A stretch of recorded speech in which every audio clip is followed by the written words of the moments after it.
Au Moyen Âge, le bois représentait l'un des matériaux de construction les plus accessibles et les plus universels. Là où nous voyons aujourd'hui d'imposantes cathédrales et châteaux de pierre, se dressaient souvent des constructions en bois, dont la fabrication nécessitait un art artisanal, de la force et de la minutie. Les charpentiers devaient maîtriser les défis quotidiens sans outils modernes, et pourtant ils parvenaient à créer des constructions qui nous fascinent encore aujourd'hui. Dans cette vidéo, vous découvrirez quels trucs et stratégies aidaient les charpentiers médiévaux à maîtriser les constructions difficiles et comment leurs connaissances se transmettaient dans les systèmes secrets des corporations. Dans un instant, nous révélerons quel rôle important jouait la géométrie, quels outils ils utilisaient et pourquoi lors de la construction ils recouraient rarement aux clous métalliques. Les charpentiers médiévaux n'étaient pas de simples coupeurs de bois. Leur domaine s'étendait des charpentes, ponts et navires jusqu'aux forteresses en bois ou aux grandioses granges à céréales. La construction de grands édifices, comme les granges et les cathédrales en bois d'Angleterre, exigeait une coordination complexe.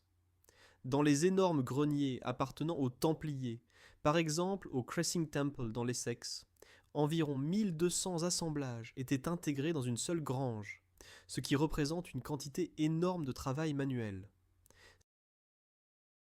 Ces constructions étaient conçues sur des bases géométriques, à l'aide d'outils de mesure simples, et la force physique des charpentiers se combinait avec une fine habileté artisanale. Le défi pour les charpentiers était de travailler avec des pièces de bois très lourdes et souvent irrégulières. Les arbres étaient abattus en hiver et certains étaient utilisés directement comme verts, c'est-à-dire frais, pour faciliter le travail du bois. Chaque pièce avait son caractère et les charpentiers devaient apprendre à lire sa structure de façon à minimiser les fissures et augmenter la résistance. Par exemple, les massives passing brace, de puissants renforts diagonaux, traversant à la fois le poteau et la poutre, étaient populaires au XIIIe siècle, avant d'être remplacés par des contrefiches continues plus élégantes et des assemblages mortaise-tenon. Le charpentier médiéval était en outre généralement membre d'une corporation qui protégeait son savoir-faire. Des signaux secrets, des proportions spécifiques et des pratiques ritualisées garantissaient que les connaissances ne se transmettaient qu'entre initiés. Nous découvrirons pourquoi les cordes à 13 nœuds devinrent un outil magique, comment on contournait le manque de fer, et comment grâce à des trucs simples, on augmentait la précision des constructions. La première étape de tout constructeur était d'obtenir le bois brut. L'abattage se faisait à l'aide de haches d'abattage et de larges haches qui parvenaient à fendre le tronc en poutres. La large hache, broadaxe, et l'herminette, hand adze, figuraient parmi les outils les plus importants. Elles servaient à égaliser la surface et créer des poutres plates. Les haches d'abattage étaient conçues pour pouvoir travailler debout, coupées perpendiculairement et en diagonale, ce qui permettait de détacher rapidement des morceaux. Après le façonnage des poutres brutes, entraient en jeu les ciseaux, la plane et les rabots. Les ciseaux et les haches de charpentier permettaient de creuser les mortaises, les trous et les rainures. Selon une chronique, les Vikings utilisaient, outre les assemblages mortaise-tenon de base, également des tenons complexes à dents, tusk-tenons, qui se serraient avec un coin ou une cheville en bois. Les charpentiers médiévaux disposaient de jeux de ciseaux de largeur et façonnage variés. Certains étaient redestinés au fendage, d'autres à la sculpture détaillée. Pour l'affûtage, ils utilisaient des meules en grès. Les rabots s'utilisaient pour lisser et égaliser la surface des poutres. Les rabots en bois de l'époque avaient un tranchant en fer fixé par un coin. Un charpentier habile parvenait à l'aide de petits rabots et de planes courbes, spokeshave, à façonner même les parties courbes pour les traîneaux ou les bateaux. Les scies, par exemple à cadre et en arc, frame saws et bow saws, servaient aux coupes droites et courbes. La mesure précise était fondamentale. Les charpentiers utilisaient différents types de règles, fils à plomb et niveaux. Le fil à plomb avec lest, plumb bob, et la corde avec fouet permettaient de contrôler la verticalité des poteaux. Les niveaux, fabriqués avec un cadre en bois muni d'un fil à plomb suspendu, se posaient sur la poutre et indiquaient l'alignement horizontal. Pour le marquage, on utilisait des planchettes de charpentier et un compas en fer. Selon les chroniques, dès le XIIIe siècle étaient connus les scribes and compass, qui permettaient de transférer les irrégularités d'une poutre à l'autre.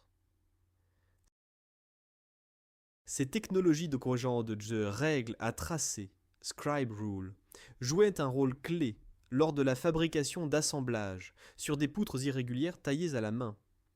Lors du tracé, scribing, la poutre posée sur l'autre était contournée à l'aide du compas. La ligne était ensuite découpée et garantissait un ajustement parfait. Pour pouvoir assembler les poutres avec des chevilles ou des clous, il fallait percer des trous. Les charpentiers médiévaux utilisaient des vrilles manuelles, augeries. Elles avaient la forme d'une vis avec une grande poignée et permettaient de percer un trou propre à travers toute la largeur de la poutre. Les petits trous se faisaient avec un archet de perçage, baudril, ou une vrille rappelant une perceuse, que le charpentier faisait tourner des deux mains. Avec de tels outils, il parvenait à produire des trous suffisamment précis pour y insérer des chevilles, trinails. Pour la manipulation des pièces lourdes servirent des grues en bois. La grue à roue de carrier, treadwheel crane, une grande roue en bois à propulsion humaine, fut réintroduite au XIIIe siècle et devint populaire lors de la construction de châteaux et d'églises. Une personne à l'intérieur de la roue faisait tourner le mécanisme en marchant, et à l'aide d'une corde, on soulevait de lourdes poutres ou des pierres. Dans certains cas, on utilisait des palans avec des systèmes de levier, pour pouvoir soulever même des charges de plusieurs tonnes, ou se construisaient des objets plus hauts. Des plateformes de travail stables étaient nécessaires. L'échafaudage se composait de planches horizontales et de pieux verticaux, souvent fichés dans la construction du bâtiment. Les sources médiévales décrivent aussi des échafaudages mobiles, qui s'appuyaient sur le mur et se déplaçaient selon les besoins. Les charpentiers se fabriquèrent ces échelles en bois, et pour la sécurité horizontale installaient des butées et des garde-corps. Le plus grand secret des constructeurs médiévaux était qu'ils ne traçaient la plupart des constructions pas selon des mesures numériques, mais selon un rapport fixe. Quand les charpentiers voulaient établir un plan rectangulaire, ils travaillaient avec une gaule, une perche de longueur fixe et avec des piquets fichés dans le sol. La perche pouvait se déplacer, et ainsi, la géométrie de la construction se transférait en déplaçant des points. Parfois, la perche était divisée en plusieurs marques, par exemple une mesure de pied. De la même unité se déduisait ensuite la pente du toit. Si le toit devait avoir un angle de 45 degrés, on traçait un carré s'il était plus raide. Les charpentiers déplacèrent la perche de façon à ce qu'une partie plus petite sorte à l'horizontale. Outre la perche, on utilisait la corde. Les cordes avaient des nœuds à intervalles réguliers. Il existe une tradition de 13 nœuds, qui divisait la corde en 12 parties égales. Les charpentiers obtenaient ainsi une sorte de géométrie portable. Ils pouvaient nouer la corde en triangle, et déterminer ainsi les angles droits. Deux triangles de côté 3, 4, 5 par exemple fournissaient un cadre rectangulaire stable adapté au plafond, construction de pont ou charpente. Quand il fallait obtenir un angle pour la charpente, ils utilisaient un triangle plus raide. Pour une charge uniforme de pont, on utilisait des triangles équilatéraux. Les charpentiers médiévaux utilisaient lors du transfert de la forme d'une poutre à l'autre la règle à tracer, scribe rule. Deux poutres étaient imposées en position exacte. Les lignes verticales et horizontales étaient marquées à l'aide du fil à plomb et du niveau, puis contournées, scribe. Ainsi se transféraient les irrégularités d'un morceau de bois à l'autre, et il était possible de créer des assemblages précis. Cette méthode prenait plus de temps, mais permettait d'utiliser même les nœuds et parties irrégulières du tronc. Plus tard, au XVIIIe siècle, apparut la règle carrée, square rule, découpage standardisé des tenons et trous sans égard aux irrégularités. Celle-ci n'est cependant pas typique du Moyen Âge. D'après les sources écrites, il est évident que les charpentiers connaissaient les cercles et ellipses. Villard de Honnecourt, dessinateur français du XIIIe siècle, décrit dans ses croquis l'usage du compas et de la ficelle pour créer des voûtes. Les artisans utilisaient aussi des formes plus compliquées, appelées céphoïdes, pour la construction d'arcs. Cette connaissance géométrique se transmettait cependant oralement et était considérée comme faisant partie du maître de corporation. Peu en fut conservé par écrit. Avez-vous déjà entendu parler de la corde à 13 nœuds? C'était non seulement un outil de mesure, mais aussi un symbole de tradition. Chaque nœud délimitait un span, c'est-à-dire l'écartement de la paume du maître charpentier. Parfois on mesurait aussi avec la pente des escaliers, la hauteur du plafond ou la distance entre colonnes. La corde de fibre de lin durait longtemps, et quand elle s'usait, seule la gaine de fil se remplaçait. Selon certains auteurs, cette technique put être transposée aussi sous forme de signes corporatifs et symboliser la liaison entre artisans et leur géométrie. La qualité du bois était cruciale pour les charpentiers médiévaux. Les sources indiquent que pour les constructions, on préférait le bois de chêne, oak, qui avait une excellente résistance et durabilité. En Angleterre, le bois s'obtenait de forêts soigneusement gérées, où les domaines templiers cultivaient délibérément des chênes adaptés aux grandes poutres. Les arbres s'abattaient en hiver, quand ils contenaient moins de sève. Cela réduisait le risque de déformation. Certains auteurs indiquent que les charpentiers choisissaient même les arbres selon la forme du branchage, pour obtenir des genoux naturellement courbés pour les bateaux ou arcs. Après l'abattage, les troncs se fendaient avec des haches et des coins. La large hache s'utilisait pour le taillage, qui était le processus d'enlèvement de l'écorce et de création d'une surface plate. Ensuite entraient en jeu des outils comme l'herminette et la large hache, qui permettaient un taillage plus précis.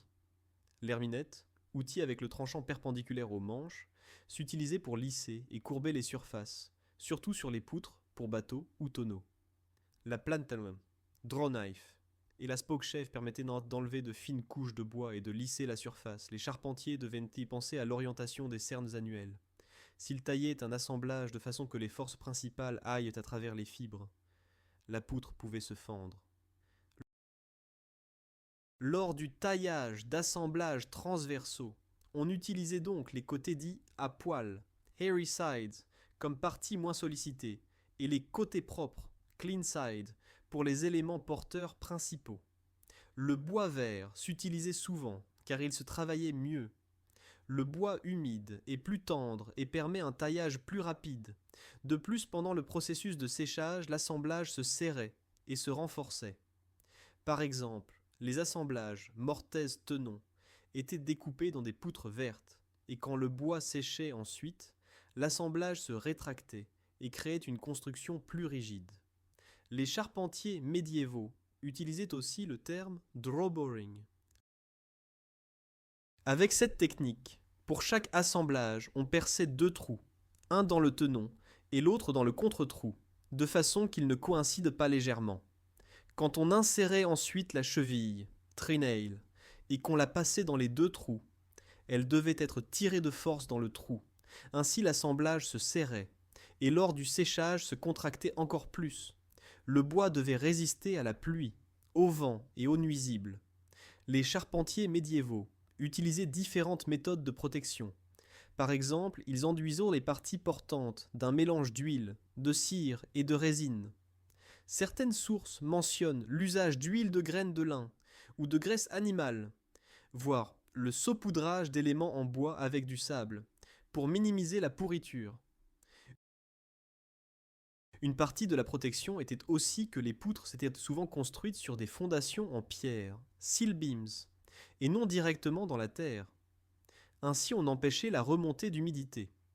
Pour assembler les poutres, l'assemblage mortaise-tenon était le plus important. Une pièce de bois, tenon, s'insérait dans un trou, mortaise, dans l'autre pièce. Cette technique s'utilisait dans toute l'Europe et l'Asie et permettait de créer une ossature solide de bâtiments sans clous métalliques. En Europe du Nord se développèrent différentes variantes. Le tenon à dents coincées, wedge tusk tenon, est un tenon prolongé qui se fixait avec un coin en bois. La poutre pouvait ainsi être à nouveau démontée. De tels assemblages démontables convenaient aux constructions temporaires ou bateaux, qui devait se démonter. Une variante spéciale était le tenon traversant, through tenon, où le tenon traversait la poutre et se fixait au bout avec une goupille en bois ou fer. Cet assemblage exigeait un perçage précis du trou, et le tenon devait être parfaitement lisse. Un autre assemblage populaire était la queue d'aronde, dovetail. Cet assemblage en coin s'utilisait principalement aux angles des coffres, ou pour assembler des poutres à angle droit. Le bois se découpait de façon à rappeler la forme d'une queue d'hirondelle, et la contrepartie avait une rainure de même forme. Le charpentier devait mesurer et couper soigneusement. Une seule erreur signifiait que l'assemblage ne tiendrait pas ou serait trop lâche. Les assemblages composés combinaient différents angles et formes. Par exemple, aux chevrons croisés sur les toits, s'utilisaient les assemblages dits mi-bois, half-lap, où deux chevrons s'amincissaient à mi-largeur et se chevauchaient. S'y ajoutaient des contrefiches diagonales ou courbes, brasse-joints, qui exigeaient un alignement tridimensionnel. Dans certaines granges apparaissaient des assemblages à entaille, notched lap joints, assemblages avec découpe, ce qui permettait un assemblage solide sans clous. Le travail sans clous ne signifiait pas qu'on n'utilisait pas de chevilles. Les chevilles en bois, connues sous le nom de trenail, se plaçaient dans des trous d'un diamètre légèrement plus petit, ce qui faisait que lors de l'enfoncement, la cheville gonflait et serrait l'assemblage. En construction navale, les chevilles ont donc été souvent trempées dans l'eau. Au contact de l'eau de pluie, elles se dilataient et empêchèrent les infiltrations. Lors du drawboring, collage avec précontrainte, la cheville se pressait dans un trou qui était décalé de quelques millimètres. Cela exigeait une grande force, mais le résultat était un assemblage solide, qui se renforçait encore avec le temps. Les charpentiers utilisaient souvent du bois plus dur, par exemple orme ou hêtre, pour la fabrication de chevilles, car il se déformait moins.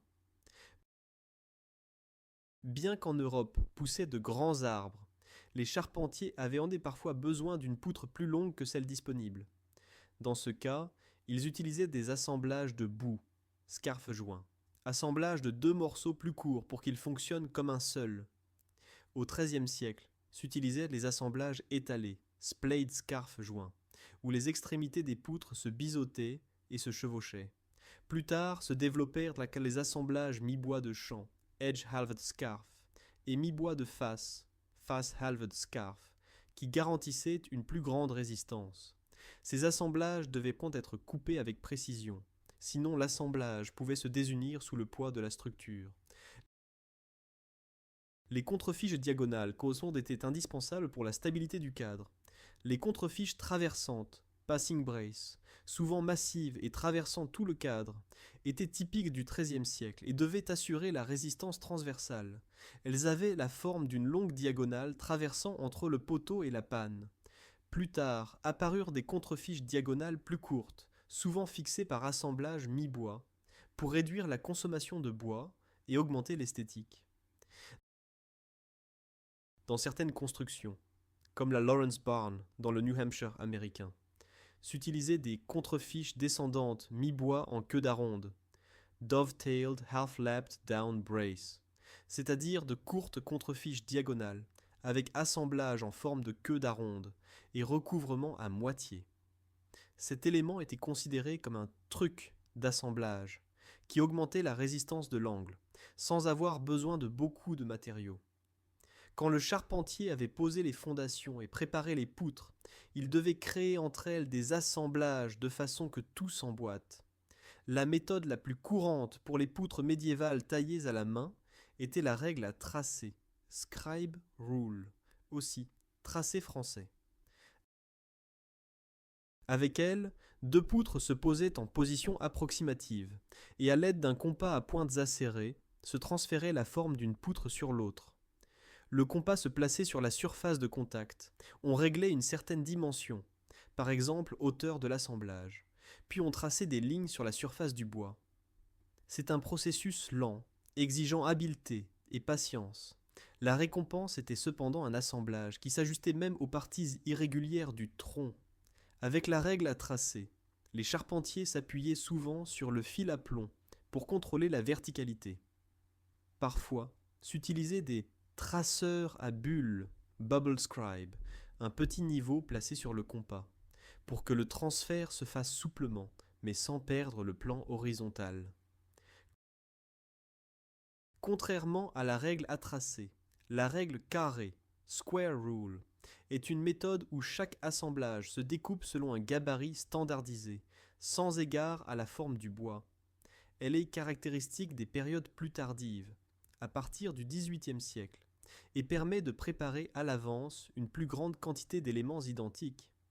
Dans les siècles antérieurs, la règle carré ne s'appliquait pas, car les poutres étaient trop irrégulières et l'alignement manuel aurait été pénible. La règle à tracer savait cependant utiliser la forme naturelle des poutres, ce qui apportait une esthétique visuelle unique, lignes courbes et formes organiques.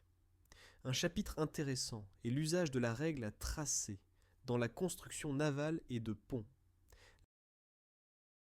Les Vikings, lors de la construction de bateaux, combinaient les assemblages de charpentiers avec la technique clinker, chevauchement de planches. Le tracé leur permettait de transférer la forme du mât ou de la quille aux planches, de façon que toutes les parties s'ajustent exactement et que l'embarcation soit étanche. De même pour les ponts en bois.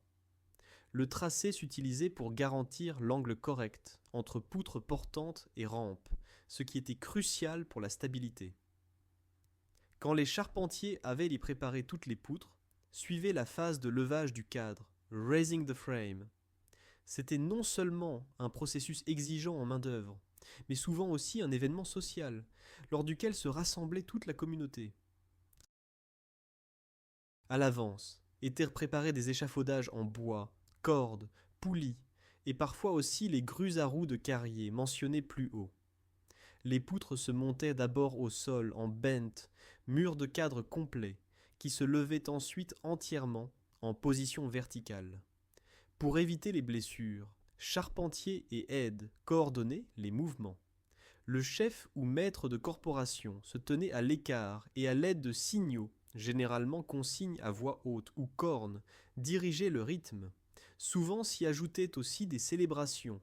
Après le levage réussi du cadre suivait un déjeuner ou festin solennel, parfois associé à une danse sur la poutre terminée. Dans les pays nordiques, on plaçait traditionnellement au sommet de la charpente un rameau, branche ou petit arbre, pour remercier les arbres et esprits de la forêt.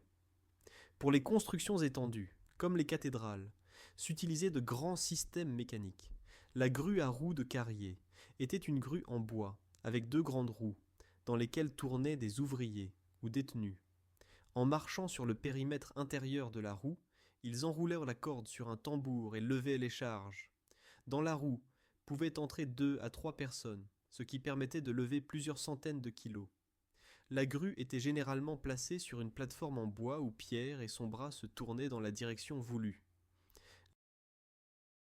Les palans utilisaient le système block and tackle, plusieurs roues et poulies, et parvenaient ainsi à tripler ou quadrupler la force humaine. L'échafaudage était indispensable pour lever les murs. Le système comprenait des étais, poutres transversales et plateformes de travail. Parfois, autour des poteaux terminés se construisaient des tours en bois, sur lesquelles les charpentiers grimpaient aux étages supérieurs. Les monte-charges se fabriquaient à l'aide de cordes enroulées sur une bobine. Généralement, ils étaient manuels, mais pour les plus grandes constructions pouvaient être actionnés par un cabestan, treuil, commandé par un groupe de personnes.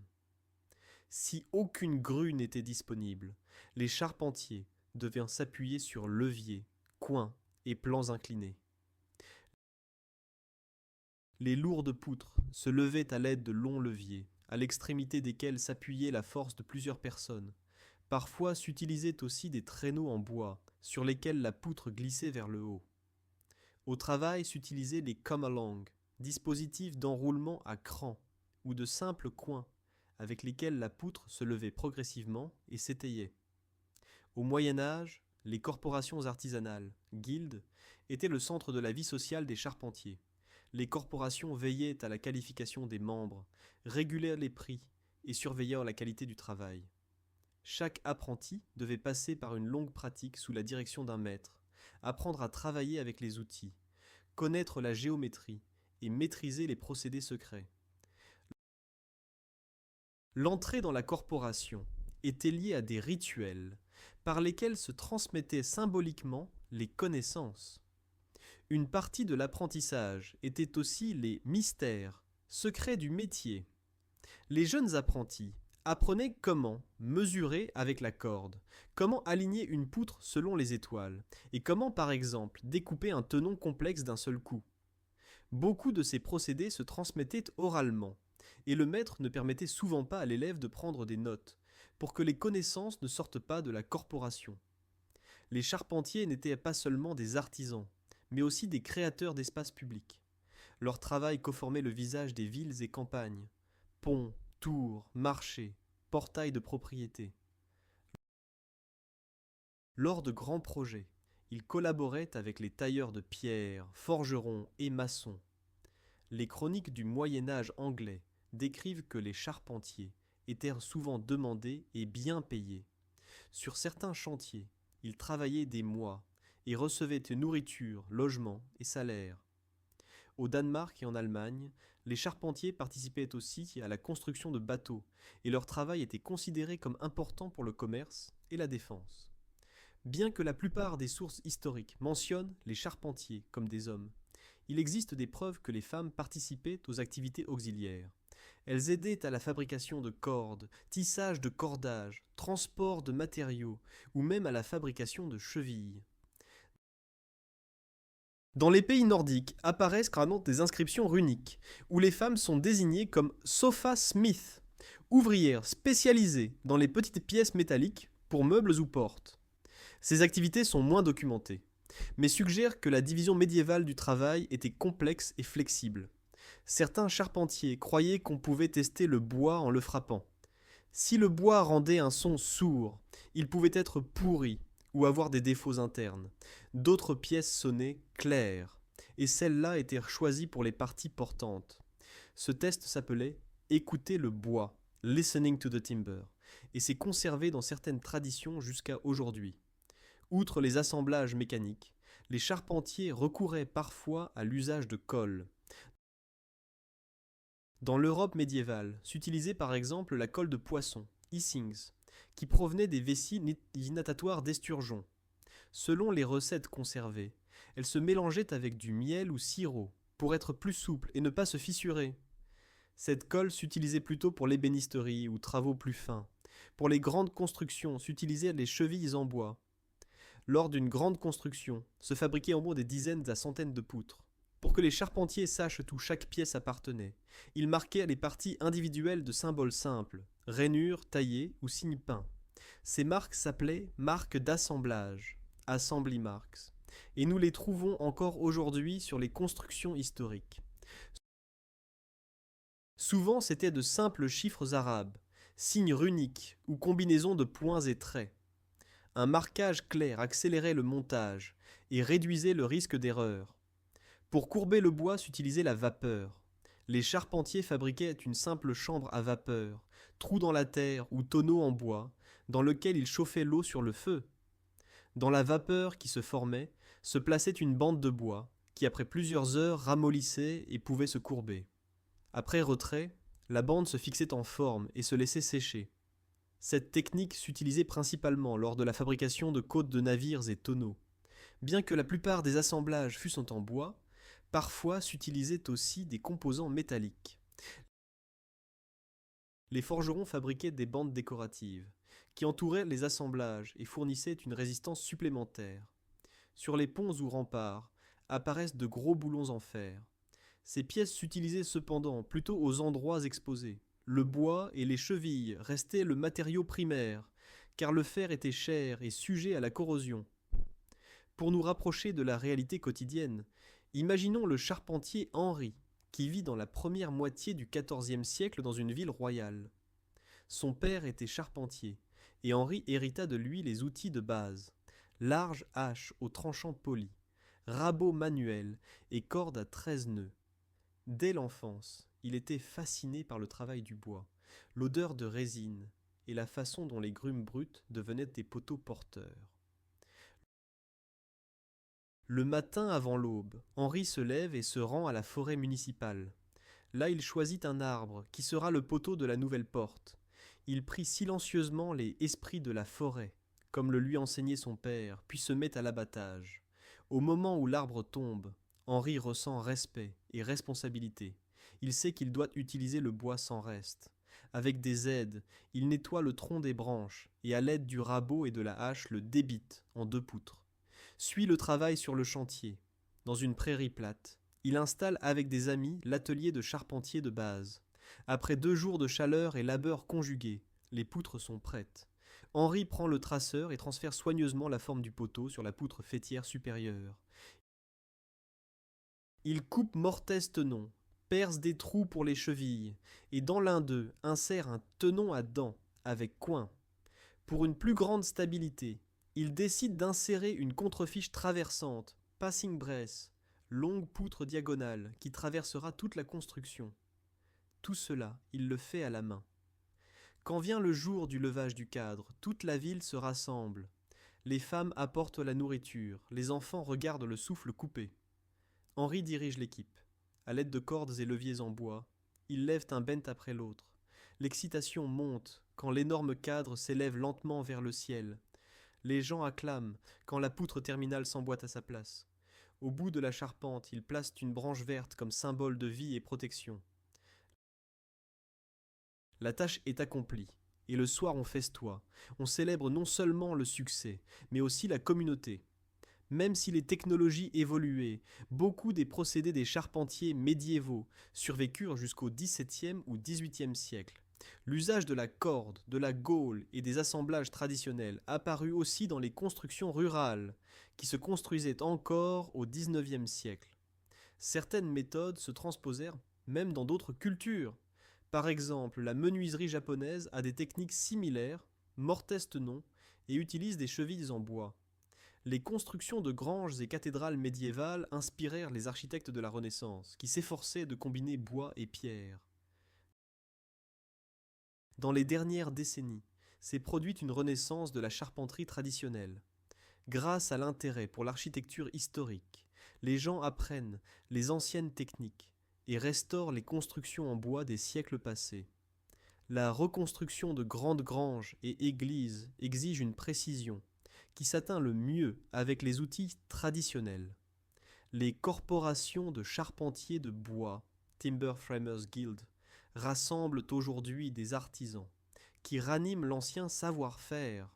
Ils étudient les plans historiques, cherchent le marquage sur les poutres et s'efforcent souvent de reproduire les matériaux originaux, du bois de chêne jusqu'aux chevilles d'orme. Les constructeurs modernes ont adopté certains anciens principes.